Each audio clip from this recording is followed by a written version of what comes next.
Labas vakaras napus ekrano ir labas vakaras čia pas mus Džonis Citrinos publika. Labas vakaras. Tūkstantinė minė šiandien čia už ekrano, kol kas jos nerodykit tos tūkstantinės minios, kad žmonės taip ir galvotų. Mes esame nuostabioje vietoje tarp nuostabių žmonių. Kas ir apie ką? Projektas Jie iš Klaipėdos. Kas tie jie? Ir aš, ir jis, ir čia sėdintis visi yra klaipėdiečiai. Kas anapus ekrano? Visiškai neaišku. Tikiuosi, kad jūsų vidose yra šypsenos ir jūs esate pasiruošę geram laiko praleidimui. Klaipėdos licėjų švenčia 30 metų gražų jubiliejų ir pristato savo bendruomenę. Auklėtinius, mokinius, tėvus ir visą tai, kas sukasi apie Klaipėdą ir šią gražią bendruomenę. Ir Jie iš Klaipėdos. Neformalus bendravimas šiandien yra su Luku Giliu iš Klaipėdos. Aš paskaitysiu apie jį, nes tiek daug išvardinti paprastai ir greitai man nepavyks. Tai 2016 metais baigė Klaipėdos licėjų kartu su antraja laida. 20 metais baigė Vilniaus universitete Tarptautinių santykių ir politikos mokslų institutą. Politikos mokslo bakalauro studijas. 24 metais baigė Rytų Europos ir Rusijos studijų magistro programą tame pačiame Vilniaus universitete. Per studijas pagal Erasmus buvo išvykęs į Prahą ir Bukareštą, o dabar dirbo Lietuvos Respublikos užsienio reikalų ministerijoje.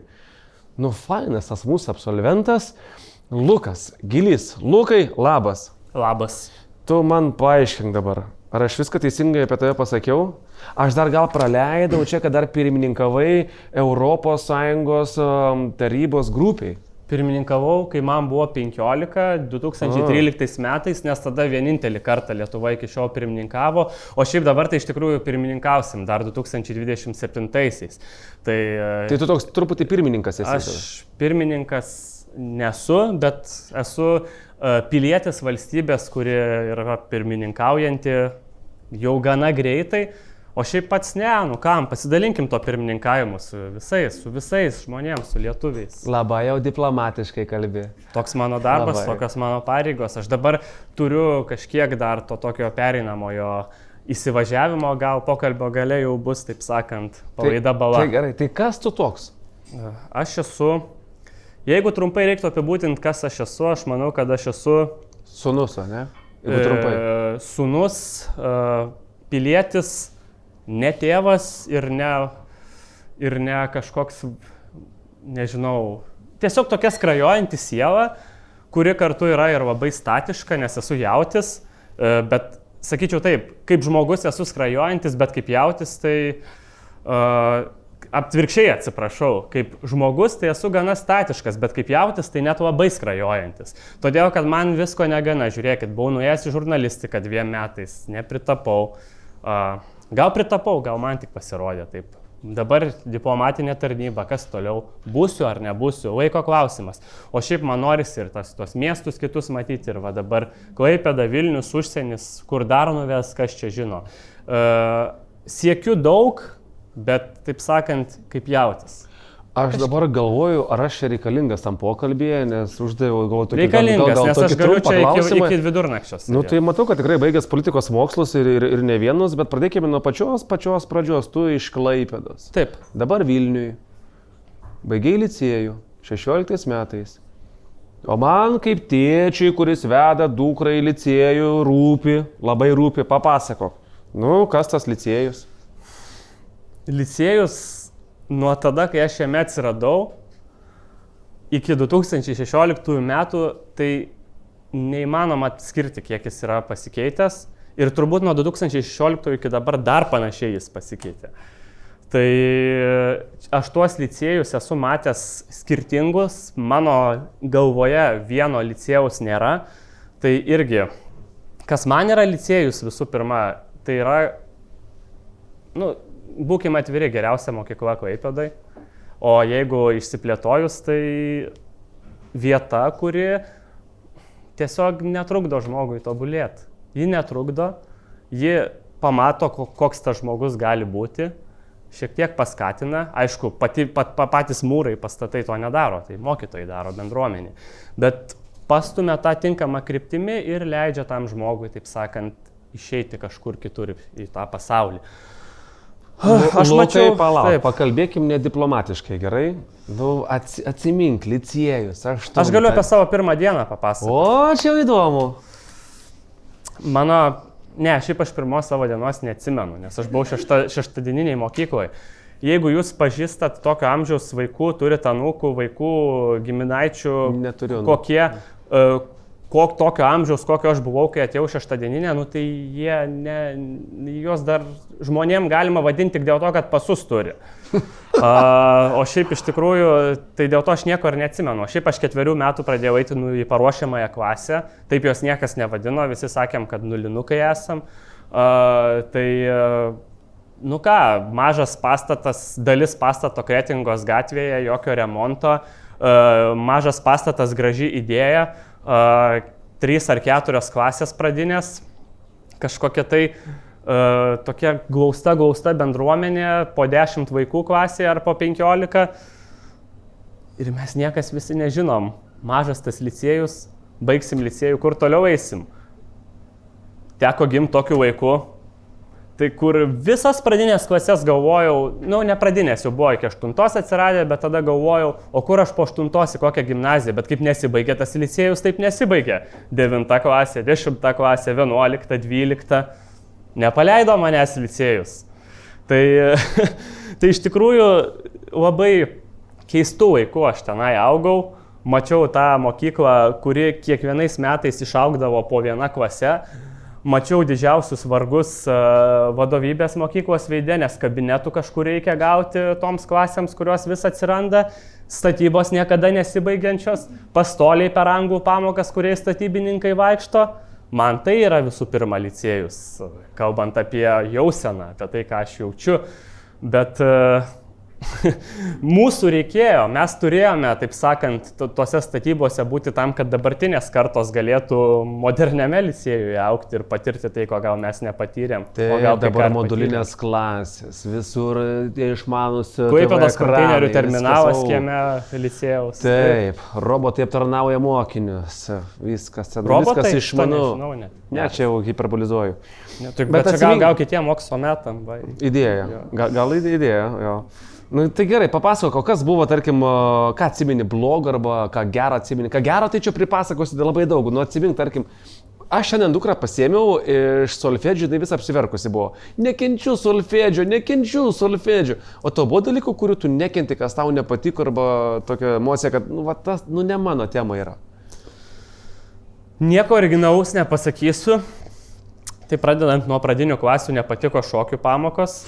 Aš vis dar nesuprantu, koks sveiko proto žmogus gali dėtis češkes, tas juodas tokias. Bet sako, kad šokėjams reikalingas daiktas, tai nežinau. Man sakau, aš nediplomatiškai čia atsakiau. Man češkes patinka. O tai, gerai, čia gal pakalbėsim po to apie tas češkes. Bet šiaip kas man nepatikdavo? Man nepatikdavo turbūt jausmas. Gerai, vėl jausmas. Kiek galima apie tos jausmus kalbėti? Tu labai jausmingas. Aš labai jausmingas. Jausmas, kai nesi padaręs namų darbų, bet tai čia žiauriai neįdomu. Tai čia galvoju kažką įdomesnio. Natūrali būsena. Jo. Tai iš tikrųjų, žinau, kas man nepatikdavo. Man nepatikdavo, kai gimnazinėse klasėse tu turi 35 mažiausiai pamokas per savaitę. Ir tada, jeigu ten susitinki su kokiais žmonėmis iš kitų mokyklų, kažkuo, klausia, kiek tu šiandien pamokų turėjai? Tai 8, ir rytoj 8, poryt irgi 8. Bet po to egzaminus visi gerai išvaikėm, ten jau įsijungė Lietuvos televizija ir pirmoje vietoje Klaipėdos licėjus. O gerai, ką laikei? Laikiau lietuvių kalbą. Kiek gavai? 100. Gerai, ką dar? Anglų kalbą, matematiką, geografiją ir istoriją. Aš laikiau 5 egzaminus. Ir aš žinau, tu kalbinį egzaminus, o man ten fone toksai kaip vidinis balsas. Tu sakai lietuvių 100, matematika 100. Čia jau mokytojas sufleruoja. Visi 100 buvo? Ne. Iš istorijos negavau 100. Okay. Mano pats svarbiausias egzaminas buvo stojant, bet nepavyko gauti. Ir dėl to dabar stengiasi kiekvienam auksiniam protė atmušti tą 100. Atmušti nereikia, aš tenai kitą dieną jau savo atsimušiau tą egzaminą. Bet, kažkas gal iš... Ne, negali būti viskas idealiai, jeigu būčiau gavęs 500, tai kas tada būtų?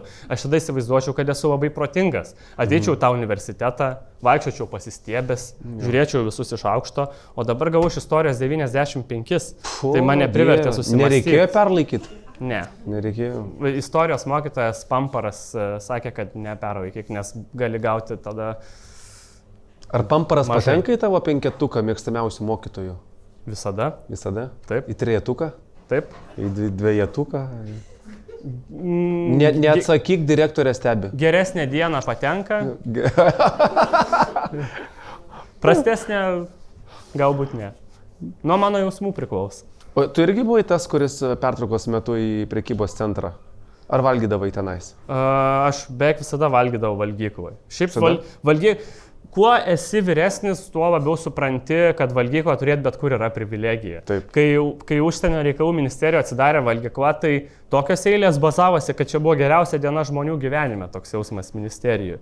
O aišku, yra tekę eiti per pertraukas į parduotuvę, bet tai, kai turi langus, tai ten nėra ką veikti, kiek galima švilpauti ant fotelių, kėdžių ar kažkur tai. Bet ne, aš valgydavau valgykloje. Valgykla yra pats geriausias dalykas. Šiaip apskritai daugiau žmonių turėtų į valgyklas vaikščioti. Nebuvo tavo ministerijų, kad tai su padėklu ir sakai, licėjus skaniau buvo. Ne, toks pat maistas? Ne, bet licėjų mes labai nuostabiai gyvenom. Aš manau, jau tokių dalykų nebėra. Pataisykit mane, kas nors jei klystu, bet mes turėdavom popierinius talonus, kuriuos reikia atiduoti ir tada gauni maisto. Tai čia, va tokioje sistemoje mes augom. Bet žmonės išaugo, dabar visi darbus turi liktais mylėti moka. Daug dalykų keičiasi gyvenimas, keičiasi standartai. Kaip dabartiniu atžvilgiu įvertintum Klaipėdos licėjų bendram Lietuvos mokyklų kontekste? Ar vertintum? Vertinčiau, nes reikia vertinti, apie mokyklas kalbam daug, įdomu tai yra, per žinias nerodytų kitaip. Tai pasakysiu, kad licėjus, jeigu ne geriausia mokykla, kiek aš įsivaizduoju, tai tikrai viena geriausių, bet čia būtų galima rašyti ilgus įrašus, kodėl, bet visų pirma, tai mokytojai ir skiriamas dėmesys. Man mokantis licėjui, ta mokytojų kokybė vis augo, vis nauji ryškus veidai ateidavo į tas klases mūsų mokyti ir nežmonišką dėmesį mes gaudom iš tų mokytojų. Nebūdavo turbūt pamokos, kur į tave nesikreipia mokytojas ir nepasako kokios nors suasmenintos replikos, kuri būtų susijusi su tavimi. Tai yra tarsi tam tikras patikrinimas, ar tu esi pamokoje, ar tu tobulėji. Jeigu tu tiesiog miegi, tai vis tiek į tave atkreips dėmesį, nepaliks mokytojo šitą ramybę. Kažkur galėtum pasodins, kad nesimaišytum per daug. Bet tai man atrodo, kas pagrindinis dalykas, kuris licėjų skiria nuo kitų mokyklų, kalbant apie mokymosi kokybę, tai yra tas nežmoniškas dėmesys. Aš įsivaizduoju, kad yra visai kas kita atėjus iš tokios aplinkos, kai tu gauni tokį didžiulį dėmesį, nueiti į kažkokį cechą. Cechas tai aš turiu omeny kokį nors universitetą, kuriuom yra 150 žmonių paskaitoje ir adaptuotis, negu kažkokioje paprastoje mokykloje. Bet nuo asmenybės priklauso, aš manau. Mes taip įsijautėm į pokalbį, kad aš net užmiršau pasakyti, kad dar vienos viešnios šiandien nėra. Jeigu galima, dar grąžinkite į tą pirminį slaidą, kuris buvo, mes čia turime ir Sofkutę, kurioje dar viena viešnia turėjo būti Urtė, kur yra Vilniaus universiteto medicinos studentė, bet jinai apsirgo, negali dalyvauti. Ir užmečiau akį jau, kad vyksta ir klausimų nemažai tau, ten žiūriu, uždavinėja žmonės ir labai gerai. Mes dar prie to sugrįšime. Tai tų filmavimų bus ne vienas, yra mūsų pirmasis toksai paprastas lengvas pokalbis prie vandens, tai už tave. Jo, įkalam. Na ir grįžtame prie temos.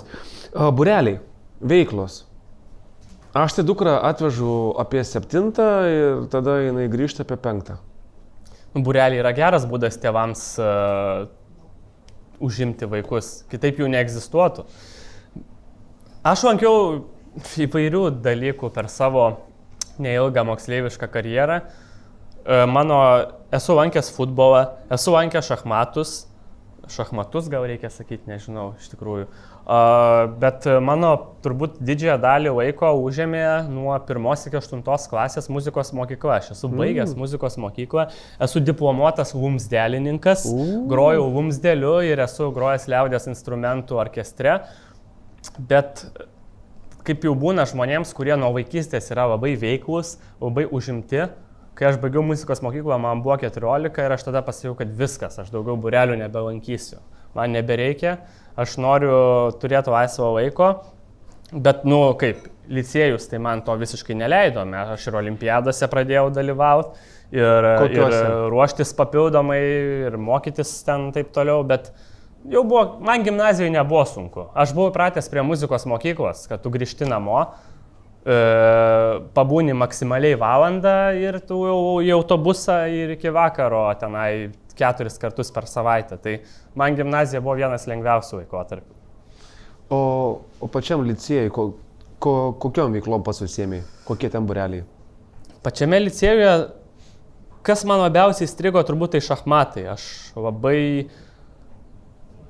turėjau tam tikrą šachmatininko karjerą, nes esu dalyvavęs net Lietuvos čempionate, bet kažkur tenai gal pirmam 30-uke iš kokių ten 60 dalyvių ir buvau.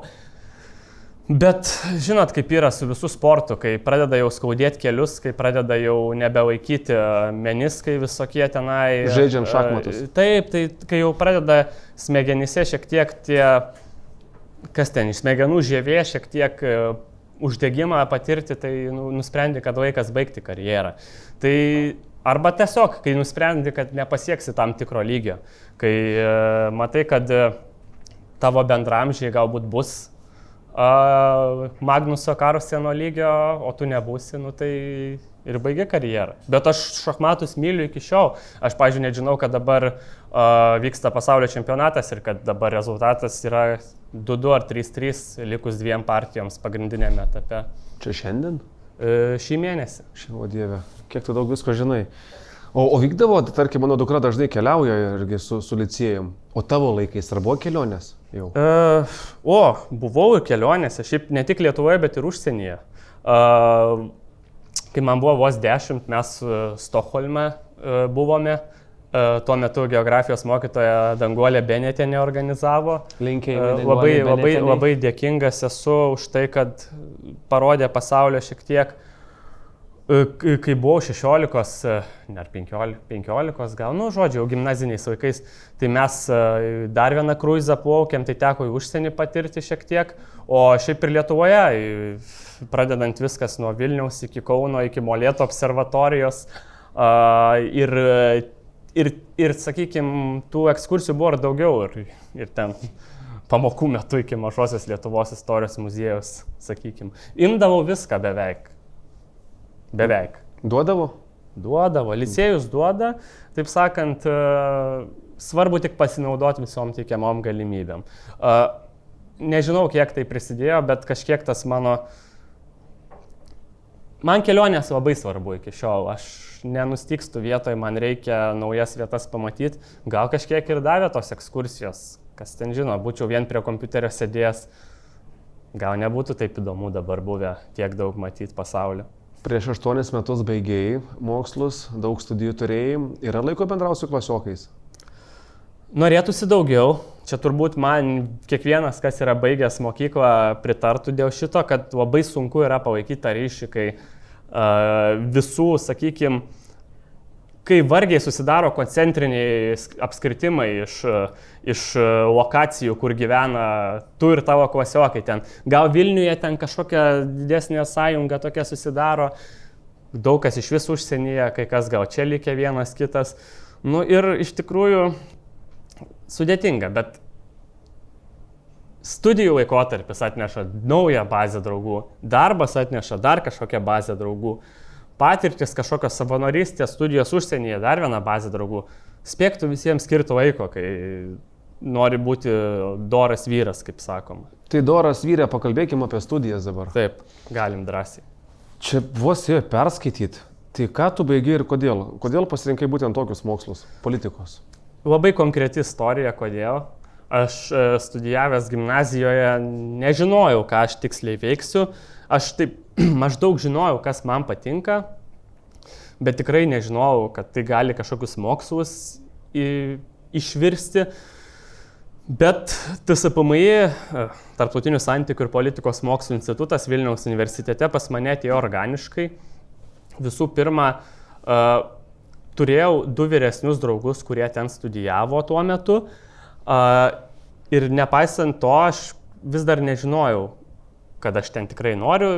Aš girdėjau tų istorijų, aš žinojau, kas ten dėsto, kokius dalykus dėsto, bet man labai įstrigo vėlgi istorijos mokytojas Vaidas Pamparas vieną dieną man po pamokos sako, paklausė, kur aš noriu studijuoti. Ir aš sakiau, kad aš Lietuvoje kažkur, bet ne užsienyje. Tik ne užsienyje, bet Lietuvoje. Mano metais tai ypač visi iki Brexito, kas tik Jungtinė karalystė, bet koks universitetas, pirma strėlė, pirmų Ryanairu. Aš sakiau, kad nedomina, noriu į Vilnių visų pirma. Man čia buvo kaip kažkoks naujas kraštas, kur aš noriu būti. Tai mokytojas labai pasidžiaugė, nes jo buvo tokia misija, kad kuo daugiau moksleivių liktų Lietuvoje tuo metu.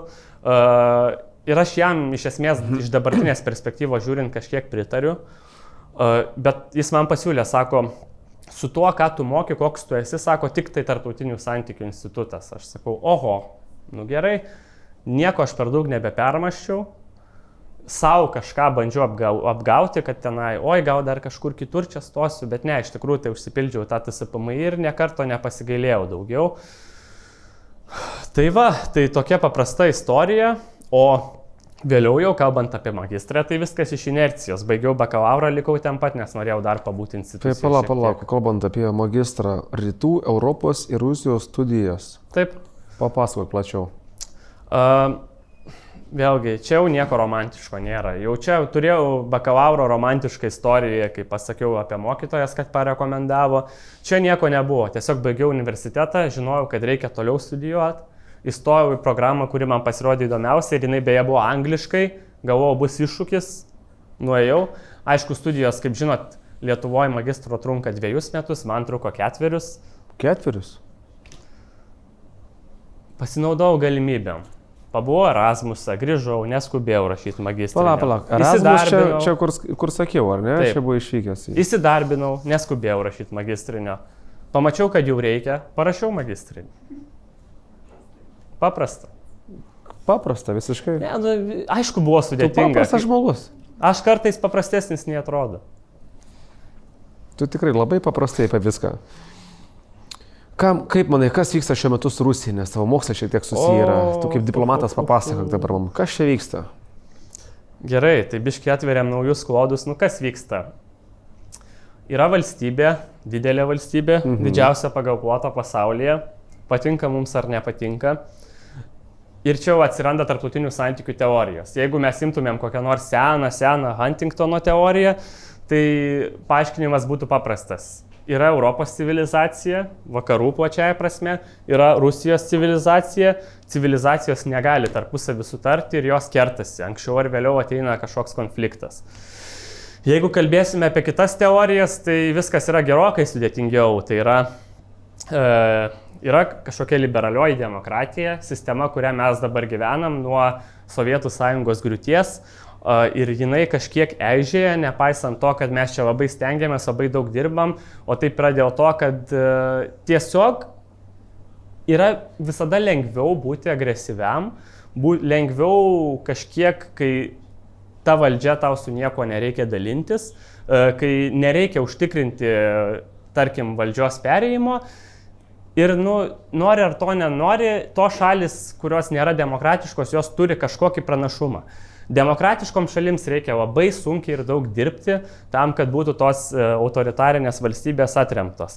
O dabar, ką turim, tai, sakykime, tam tikroje valstybėje turime elitą.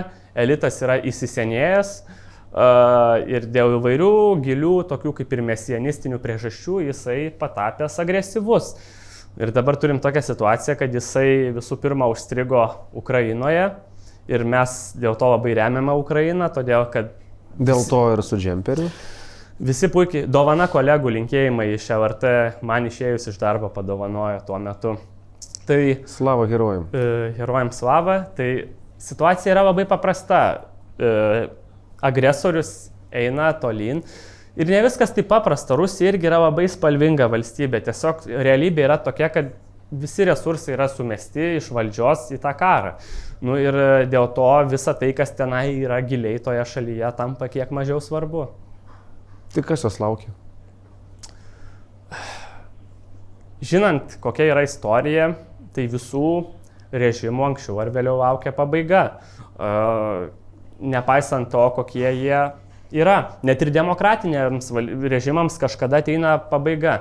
Net ir vakarietiškiams režimams kažkada ateina pabaiga. Romos imperija savo pirtyse neatlaikė pokyčių, kurie pasireiškia agresyvėjančiom germanų gentim.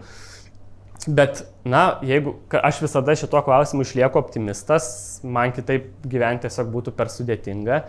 Ir man atrodo, kad tiesiog šito režimo, kaip ir sovietinių režimų, kaip ir visokių krūvos kitų diktatorinių režimų, Kambodžoj, nežinau, ten įvairiose Afrikos šalyse, Pietų Amerikoje kažkada laukia pabaiga, tik ji gali būti labai labai lėta.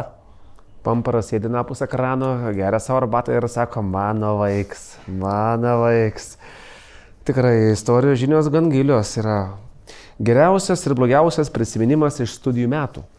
Studijų metų. Labai geras dalykas, labai geras klausimas. Aš sakyčiau, studijas visų pirma vis tiek reiktų padalinti tokias dvi dalis. Visos studijos susideda iš studijavimo ir iš studentavimo. Visiems taip yra, visada ir mokytojams siūlyčiau pabrėžti tai, kai kalbam apie studijas.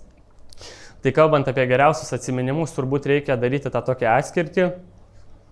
Man turbūt vienas geriausių atsiminimų iš studijų laikų, tai yra, kai aš tiesiog turbūt pati pirma savaitė Vilniuje.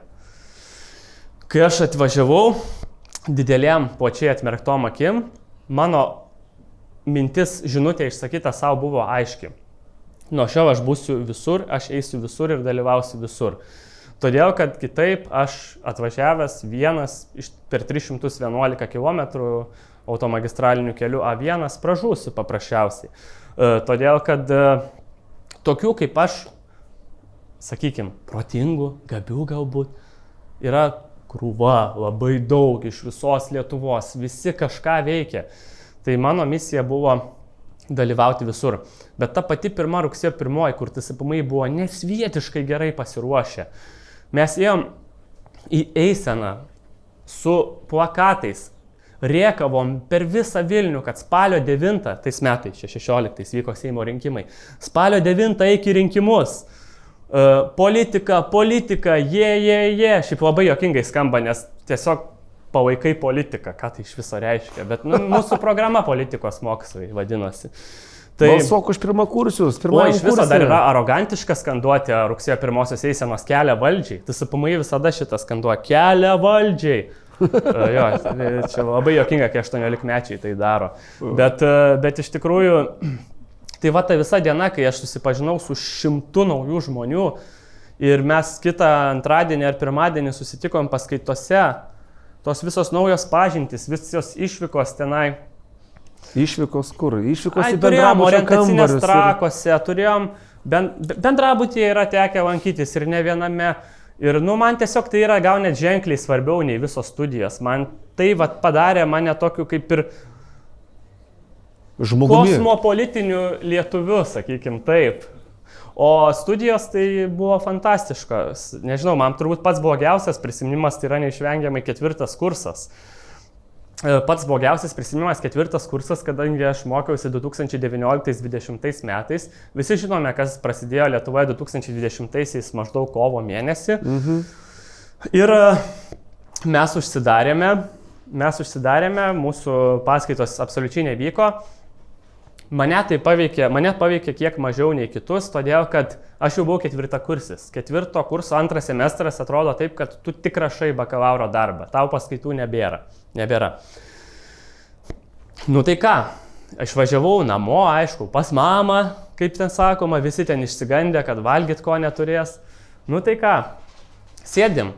O kaip nejuda tas bakalauras, taip nejuda. Gegužės 7 diena, iki bakalaurinio darbo pridavimo 3 savaitės, aš į Vilnių, nieko nebus, reikia parašyti tą bakalauro darbą. Liko 3 savaitės, ištrinu viską.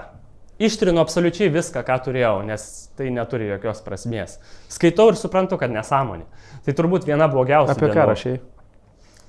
Aš rašiau apie radikalę Estijos politinę partiją EKRE. Nu, tai yra mano. Ir mano tema buvo lyginamoji analizė, aš lyginau, ar ta partija savo bruožais yra panaši į vakarietiškas dešiniąsias partijas ar į Rytų Europos dešiniąsias partijas. Išvada, kaip ir visada su politikos mokslais, yra, kad kažkur per vidurį. Viskas priklauso nuo to, kaip tu aprašysi gražiai išvadose. Bet per 3 savaitės gyvas pavyzdys, kad įmanoma visiškai nuo nulio parašyti ir gauti dar normalų pažymį, apsiginti. 10+? Ne, studijose aš 10-ukais nesimokiau. Kai kuriuos dalykus tik tai. Tu studentavai? Aš ir studentavau, ir studijavau. Tu buvai pavyzdingas studentas, buvai? Aš buvau gana pavyzdingas studentas, bet pas mane kažkur jau tokį į suaugusiųjų pasaulį įžengiant atsirado to pragmatiškumo tokio. Požiūrio, kur reikia, kur nereikia. Kur man būtina gauti 10, kur nebūtina. Ar buvai senate mokyklos laikais? Mokyklos laikais ne, bet labai dar tokios besiformuojančios tos institucijos buvo tuo metu kažkaip, mes per daug apie tai nekalbėdavom. O universitete buvau nuėjęs į studentų atstovybę trumpam, keletui metų. Buvai nuėjęs. Tai tas kelias mokykloje daug padėjo studijų metais? Aš sakyčiau, kad tikrai labiau padėjo, nes licėjuje visų pirma išmoko mokytis, dėl to aš ir per daug apie studijavimą kaip tokį nekalbu. Ko tikrai išmoksti, tai žinoti, kiek tau laiko reikia kažkam perskaityti, žinoti, kiek tau laiko reikia pasiruošti kažkokiam egzaminui. Licėjus sudeda į lentynėlę šitą visą informaciją ir tu tiesiog, kadangi jau esi šituo klausimu protingas, tu turi tiesiog praslysti, o jau visa kita nuo tavęs priklauso. Bet aš sakyčiau, kad aš dar labiau formavausi studijų laikotarpiu, bet vien dėl to, kad tiesiog mano buvo gerokai dar labiau plačiau atmerktos akis. Aš tiesiog kažkiek nusprendžiau tokio džiazo įnešti savo tą visą mokymąsi. O žinai, kur dabar tu nepraslysi? Kur? Pro klausimus. Gerai. Turim klausimų ir nemažai. Uždavinėčia žmonės savo klausimus. Eikim nuo pirmo klausimo tada. Pats pirmas, netgi vieną laiką turi. Tai Haris ar Trumpas? Gerai, pabandysiu atsakyti. Labai trumpai. Labai trumpai. Aš dažniausiai apskritai esu gana nuosaikus ir aš palaikau stabilumą. Man rinkimų metu, kaip ir daugeliu Lietuvoje, atrodė, kad galbūt Haris šiek tiek daugiau to stabilumo atneš, bet kol kas tikrai nespjaunu į Trumpą, žiūrėdamas tai, kas maždaug dabar vyksta, man atrodo, kad jo visas tas nenuspėjamumas gali būti reikalingas tikrai gana stagnuojančiam tokiam vakarų politiniam žemėlapį. Karą baigti per parą jam nepasisekė, bet gal kiti dalykai pasisekė. Visada kalbos lieka kalbom, bet tikrai nemanau, kad jis yra tik melagis ir taip toliau. Ką patartum licėjaus mokiniams? 3 gyvenimiški patarimai. 3 gyvenimiški patarimai, pabandysiu. Nebėgti iš pamparo pamokų. Gal aš kažkiek paprašiau, tai pažiūrėsiu. Va taip pasakysiu taip. Pirmas patarimas būtų toks. Tiesiog nebijoti egzaminų. Tai yra, taip sakyčiau, trivialu, jūs taip dažnai tai girdėsite, bet prisiminti, kad jeigu jūs mokotės Klaipėdos licėjuje, jūs esate pasiruošę egzaminams. Mokytojai jūsų neleis tiesiog eiti nepasiruošusiems. Jeigu jūs manote, kad esate nepasiruošęs egzaminams licėjuje, bet mokytojas su jumis dieną prieš egzaminus paprastai atsisveikino viso gero, žinokite, kad esate pasiruošęs. Ir jau tą paskutinę dieną nieko neprižiūrėsit. Gal ten, jeigu turite vaizdinę atmintį, tiesiog greitai vartykite vadovėlį ir viskas. Antras patarimas būtų, nežinau, yra dar 10 klasės dalykų pasirinkimas. Yra. Tai tiesiog rinktis tai, kas patinka ir neklausyti, jeigu kažkas iš išorės daro spaudimą, kad rinkitės tavo, ne aną, nes tavo ateitis yra tokia. Visi žmonės, kuriuos pažįstu, didžioji dauguma bent jau, jeigu studijavo tai, kas jiems visiškai nepatinka, jie galų gale meta. Galbūt net jau dirbti pradėjo darbą pagal specialybę. O trečias patarimas būtų, turbūt pasakysiu taip, susilaikyti galbūt nuo neigiamų įtakų kažkokių, kol esi labai jaunas, nes aš labai džiaugiuosi, kad aš būdamas paauglystėje buvau gana ramus vaikas ir man ten jokios ten nesąmonės negrėsė, ten kas prasideda kai kuriems žmonėms paauglystėje. Tai jeigu įmanoma tuo paauglišku protu kažkiek pasikliauti savimi, tai tiesiog atsiriboti nuo netinkamos išorės įtakos, jeigu tai įmanoma. Licėjuje jos mažai. Tai čia pakalbėjai kaip tėtis jau žino. Ne kaip buvęs mokinys. O taip jau labai jau protingai. Kokia tavo siekiamybė? Čia toks klausimas yra. Aha. Gyvenimo siekiamybė. Kalbant apie tikslus ir siekiamybės, tai visada yra tas dalykas, kad tu kažko sieki, o Jėzus, Alachas arba Buda juokiasi priklausomai nuo tikėjimo. Bet aš manau, kad mano siekiamybė, iš tikrųjų turbūt galima taip žmonių, čia labai trumpai, siekiamybės padalinti dvi dalis. Vieni nori labai daug dėmesio į save, o kiti nori būti tylus ir daryti daug. Tai vėlgi aš nesumeluosiu, kad aš esu kažkur per vidurį. Mano siekiamybė yra būti įtakingam, galėti daryti didžiulį pokytį ar Lietuvoje, ar pasaulyje, ar Europoje, ar kitur, bet, sakykim, taip, nebūti pjaunamam plakančių liežuvių labai. Dėl to galbūt mano tikslas būtų toks - daryti daug dėl šalies, bet galbūt nebūti labai matomam. Tai... Aš gal po 20 metų gal politikas Lukas Gilys juoksis klausydamas šito dabar, bet kalbam tam, kad drąsiai kalbėtume. Tu pasakyk man, ką sakyti, tenais atsisėdęs. Labai trumpai sakėjau, tą gyvenimo siekiamybę. Kadangi aš esu užsienio reikalų ministerijoje dabar, tai ar man tai priklauso sakyti, aš galbūt noriu vieną dieną būti ambasadoriumi. Bet aš kažkada galbūt norėjau būti geriausiu Lietuvoje žurnalistu, bet dabar nebenoriu. Aš galbūt kažkada, kai man buvo tiek metų, aš norėjau būti prezidentu. Aš norėjau būti kosmonautas ir esu. Tai... Man svajonė įgyvendinti. O mes likim ties to, kad nuskambėjo tas parduota frazė ambasadorius. Gerai, tarkim. Noriu būti ambasadoriumi. O, nuskambėjo, gerai. Paleiskime į visatą.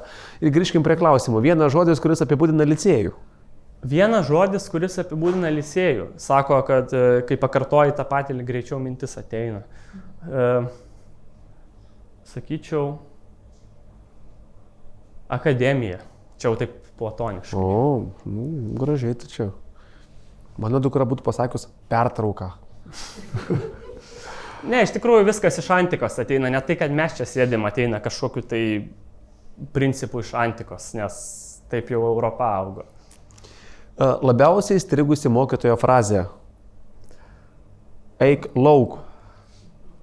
Labiausiai įstrigusi, aš dabar jau kažkiek rusiškai moku, seniau nemokėjau, bet mano mokytoja Elena Burbienė sakydavo 5-ąją, 10-ąją, 45-ąją. Aš nežinau, ką tai turėjo reikšti tais laikais, bet čia būdavo, kai jau labai blogai kažką esi padaręs. Pakartok, aš esu girdėjęs 5-ąją, 10-ąją. 45-ąją. 45-ąją, 5-ąją, 10-ąją, 5-ąją, 5-ąją, 10-ąją, 45-ąją. Taip. Gal paaiškins kada nors. К черту. Ни пуху, ни пера. Jei mokymasi licėje prilygintum sporto šakai, kas tai būtų? Beisbolas tikriausiai. Todėl, kad yra metamas kamuoliukas, tai yra metama kažkokia žinia, kurią tu turi pagauti. Tada tu atmuši tą, bet galų gale bėgant per bazės vis tiek viskas sugrįžta į tave. Tai, taip sakyčiau. Žinok, aš manau, kad mokytojai šią frazę užsirašys ir tai bus įtraukta į istoriją. Reikia nuglūdinti šiek tiek, nes mano, kai žiūrėjau šią vasarą beisbolą gyvai, mano taisyklių supratimas labai ribotas ten yra. Tai... Bet nuskambėjo labai skambiai, žinok. Būdamas 5 žinojai gyventojų skaičių kiekvienoje pasaulio valstybėje, ar tebe žinai vis dar? gyventojų skaičių žinau galbūt mažiau nei pusėje valstybių, bet vėliavą žinočiau tikrai visų ir sostinės tikiuosi, kad žinočiau 192 iš 196 kažkas to. Wow. Čia mama uždavė klausimą. Tu 5 metų žinojai, taip? Tokius dalykus. Mano knyga mėgstamiausia skaityti buvo Pasaulio atlasas. Kodėl? Nežinau. Tiesiog, va taip, o kadangi mano atmintis regimoji, tai taip ir įsisavindavau tą informaciją. Nuskambėjo apie žurnalistiką, tai ir klausimas, kodėl pabėgai žurnalistikos? Žurnalistika galbūt dėl to, kad patekau ten, kur galbūt ir norėjau patekti. Nežinau, ateitis parodys. Bet žurnalistikoje nieko neegzistuoja, jeigu tu nejauti misijos. Žurnalistas, nors ir mažiau atsakinga specialybė nei gydytojas, bet kartais, kai paleidai kažką į visuomenę, gali būti panašaus atsakingumo. Tai žurnalistikoje tu negali suktis, jeigu neturi žurnalistinės misijos. Aš atėjau iš politikos mokslų vis tiek. Dauguma žurnalistų ateina iš žurnalistikos.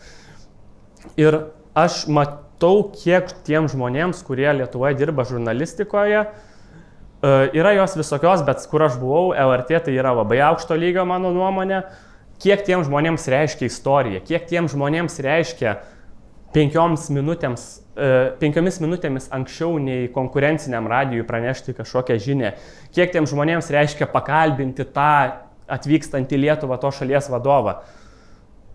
Aš būdamas ten jaučiau, kad gal man vis dėlto tai nereiškia tiek daug, o jeigu man tai nereiškia tiek daug, jeigu aš puikiai galiu informuoti žmonės apie tai, kas vyksta, bet jeigu aš neturiu svajonės pakalbinti Bideną, neturiu svajonės pakalbinti Dalai Lamą, tai galbūt man geriau ir nebūti žurnalistikoje, nes tegu būna ten, kas turi svajonę pakalbinti popiežių. Tai pamačiau diplomatinį konkursą, pagalvojau, kad netaip jie dažnai vyksta, pabandysiu, gerai, nepateksiu, dirbsiu toliau žurnalistikoje. Taip ir išėjo, pabėgau, padariau pabėgimą, bet gavau viskas, ką už tai gavau, yra šitas gražus džemperis. Tikrai verta. Ir aišku, patirtis ir kontaktai čia net nekalbu. Ne, bet džemperis tikrai geras. Tai ir klausimas toksai, kodėl nusprendai pasirinkti darbą užsienio reikalų ministerijoje? Tai atsakai, dėl džemperio? Ne? Tada dar nežinojau, tiesą sakant, bet turbūt, čia dar ko nepasakiau, reiktų dar tą paminėti. Ta diplomatinė tarnyba turi tokią specifiką.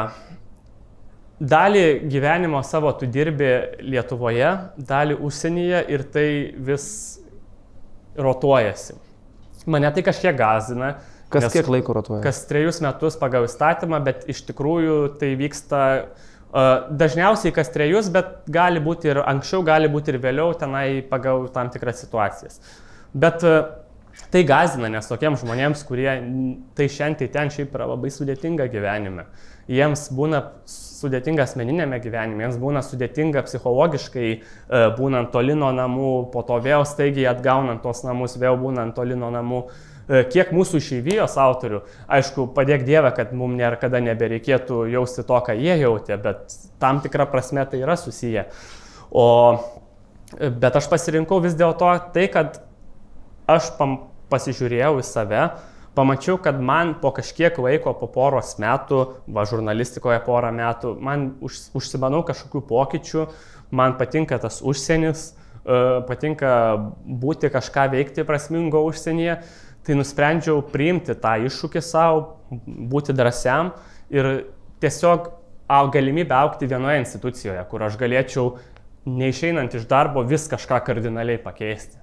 Aš manau, kad tokioj, sakyčiau, kaip aš tokioj sieloj, kuri vis ieško dar ir nori daugiau, galbūt yra sveika turėti galimybę kažkiek laiko kažką pakeisti taip kardinaliai. Taip, kad jau viskas prasideda iš naujo ir tada vėl viskas prasideda iš naujo. Gal giliai širdyje aš to ir norėjau, dėl to ir pasirinkau.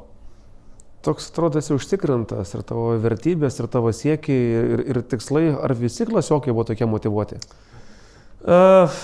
Labai pasaulis margas, licėjus dar margesnis, bet aš manau, kad licėjuje kitaip jau pačiame išgyventi būtų sudėtinga. Tu turi turėti tos vidinės motyvacijos kažką veikti, bet aš manau, kad Lygiai taip pat kaip ir aš, lygiai taip pat kiti klasiokai tikrai nebuvo užtikrinti dėl savo ateities. Aš manau, kad tai jau kažkiek ateina su laiku ir tikiuosi, kad ir toliau jaučiasi užtikrintesnis, nes jeigu jau būsi nuėjęs ilgą profesinį kelią ir tada jausies neužtikrintas, tada galbūt jau bus man kiek sudėtingiau. Dabar dar kol kas gana lengva. Nu gerai, parekomenduok knygą. Klausimas. Parekomenduosiu dabar aš knygą. Aš šiaip skaitau labai skirtingą literatūrą, grožinę retai, dažniausiai negrožinę, bet kadangi norisi parekomenduoti kažką, ką žmonės taip galėtų pasimti, perskaityti. Žiūrėk, kad nebūtų 600 lapų. Ne, norisi... Europarlamentų potvarkio... Taip, baltoji ta Europos Sąjungos knyga, kur ten 1000 puslapių ir net tie, kurie parašo, nežino, kas ten parašyta. Bet aš gal pabūsiu neoriginalus ir parekomenduosiu knygą.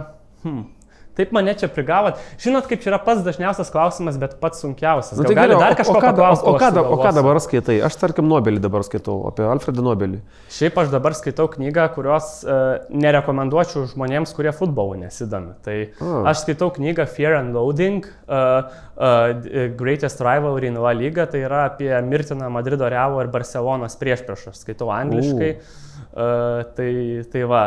Gerai, prie knygos sugrįšim, nes čia tikrai... Rekomenduoju, jeigu domintės futbolu, bet aš gal dar kažką tokio įsitrauksiu, va tokį pabaigai cinkelį, kažkokį cinkelį, kad būtų galima... Tokį, kad Pamparas sakytų, mano vaikas. Kad Pamparas tiesiog galėtų pakilti nuo kompiuterio ekrano ir sakyti, kad rytoj neisiu į pamokas.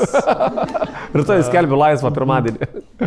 Gerai, kaip atrodo tavo darbo diena? Mano darbo diena atrodo taip. Aš tikiuosi, kad tie klausimai baigsis, nes kitaip čia mes iki 12 valandos tęsim tą podcastą. Aš keliuosi prieš 8, dažniausiai ateinu į darbą maždaug po 8, tada būna susirinkimas kartais ne, apie 10 valandą. Priklausomai nuo dienos būna susitikimai, kadangi dirbu ministerijoje, dažnai reikia į kitas institucijas kalbėti su žmonėmis. Kartais ne, pietauju apie 12, darbą baigiu 5, tai čia labai įprastas tas oficinis toksai grafikas. O po darbo užsiimu kažkokią laisvą veiklą. Tai tarkim, antradienį kiekvieną žaidžiu protų mūšiuose, čia yra mano sportas, kuriame mano šarnyrai dar laiko, kuriame aš vis dar jaučiuosi geras. Nors ir tai kartais jaučiuosi, kad mokyklos laikais, kai tu mokaisi visko, tu esi kiek aštresnis nei jau po studijų. Bet kartais dirbu papildomai ties protmūšiais, aš pats kuriu protų mūšius, čia yra toks mano kaip papildoma mano veikla. Tai kuriu ir futbolo protų mūšius, nes esu didžiulis gerbėjas šios sporto šakos, kuriu ir bendrus protų mūšius vienoje vietoje Vilniuje, o kai visi darbai padaryti, tai po darbo mėgstu užsiimti laisvalaikiu. Tai visų pirma sportas, kažkiek kartais pats, kažkiek žiūriu per televiziją, pasivaikščiojimai, restoranai, nežinau, kiek pinigų yra, kelionių planavimas, kažkas tokio. Neblogai. Kas tavo auklėtoja ir kokie prisiminimai apie ją supa? Mano auklėtoja yra Inga, čia sėdi. Ir mano prisiminimai yra tokie, kad ji visų pirma buvo mums griežta. Ji mums buvo griežta dėl to, kad ji labai norėjo, kad iš mūsų žmonės gautųsi. Nes kai jie atėjo, mes nebuvom žmonės. Mes buvom tokie gyvulišką pradą beslopinantis paaugliai. Jei tai kažkiek pavyko, manau, kad didžiąją dalimi pavyko, bet aš dėl ko labai vertinu, kad pas ją į kabinetą eiti nebūdavo baisu, nes jeigu tu prisidirbai, jinai tau taip paprastai pasakys. Kaip mama, va taip paprastai tiesiog, durnas esi ir viskas. Ne taip tiesiogiai, bet kažkaip per aplinkui. Ir supranti, ir įsisąmonini, nepamiršti šito, viskas. Kokia auklėjimo metodika buvo pas tavo auklėtoje? Pasyvi, bet tokia, kad jeigu, kaip sakiau, netinkamai padarai, jinai tau ramiai duos žinoti tai. Gerai, palikime auklėtoje ramybėje. Muzikos klausai? Klausau. Ką klausai? Mano muzika yra labai įvairi, kurią klausau. Aš šiaip klausausi, mano mėgstamiausia muzika apskritai yra rokas, bet nespjaunu į popsą. Mano silpnybė tokia yra Eurovizija, aš kiekvienais metais žiūriu Euroviziją, turiu net tinklaraštį, kuriame rašau su draugais, Dūzė Pua vadinasi. Nors kaip ir suprantu, kad Eurovizijai kokybės trūksta ir galėtų būti jos daugiau, šiuo metu aš apskritai neturiu jokios mėgstamiausios muzikos, nes tokią misiją turiu kažkiek. Aš bandau perklausyti klasikinių albumų kuo daugiau dėl bendro išsilavinimo. Praėjusio amžiaus rokas, popsas, alternatyvi muzika ir taip toliau. Baigiam su klausimais, nes tu kalbėjai protų mūšis, tavo dar grinelės laiko protų mūšis, tai tada dėmesio į ekraną. Ir kągi mes čia turime? Lukai, o gal jūs tiesiog atsipalaiduokit ir nieko dabar nedarykit.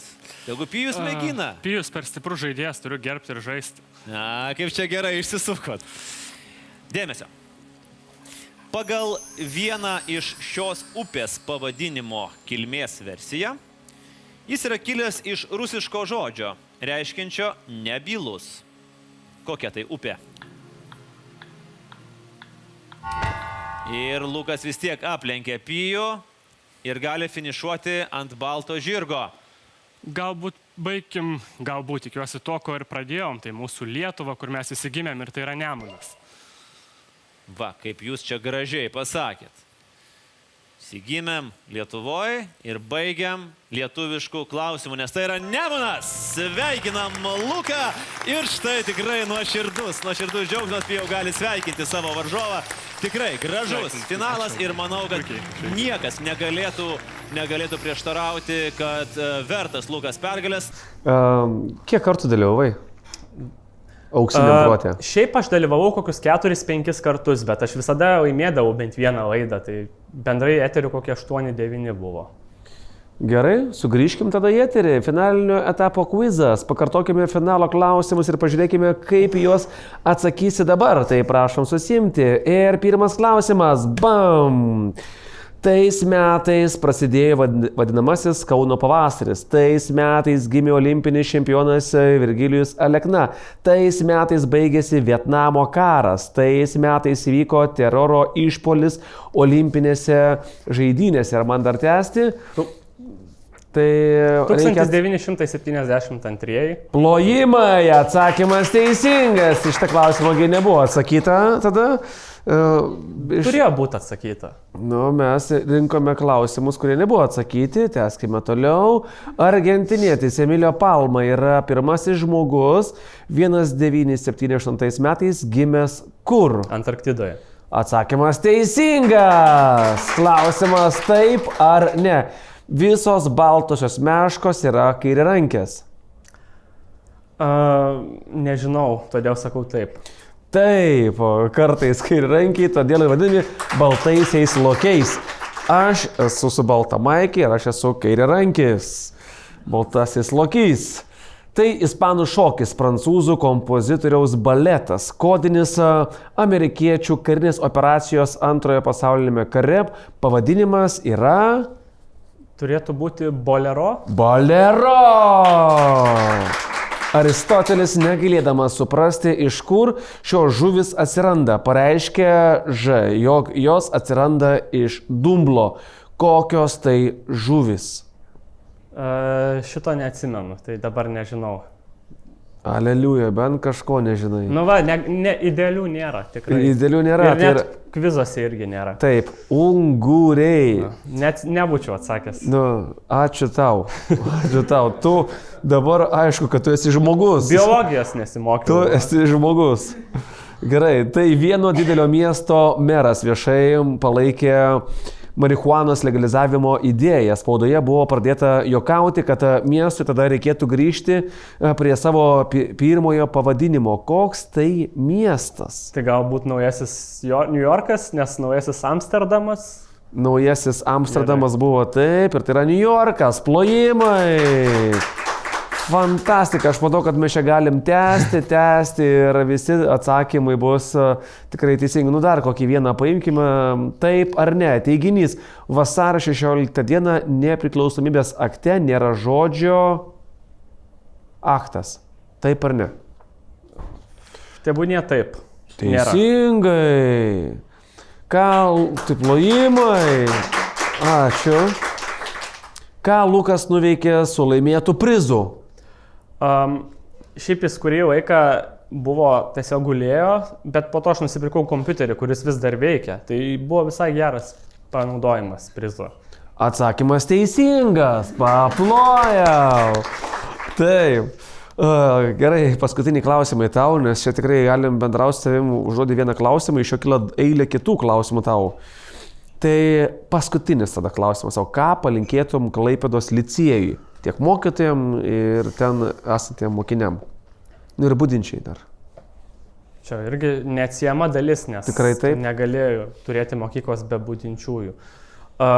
Visų pirma, palinkėčiau.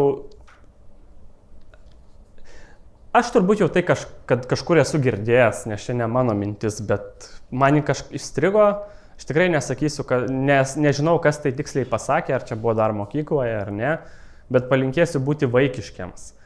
Nes nieko nėra šlikščiau, kai žmonės anksčiau laiko surimtėja, kai suaugę žmonės nustoja žaisti, tada prasideda toks visuotinis rambėjimas ir asmenyje, ir bendruomenėje, ir visur kitur. Tai palinkėsiu žaisti, nes tie, kas žaidžia, tų protinės galimybės nenustoja augti, o kai protinės galimybės auga, tai ir gyventi įdomiau paprasčiausiai yra.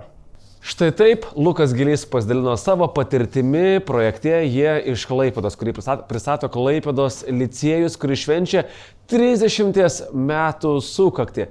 Graži proga, yra ką prisiminti, yra ką aptarti, yra kuo pasidžiaugti. O mes randamės Džonis Citrinos, kuriam skamba dabar ovacijos ir plojimai. Ačiū Lukai tau, žaibas, puikiai vieta, puikus žmonės aplink, švenčiam gyvenimą ir iki kitų pasimatymų. Jie iš Klaipėdos.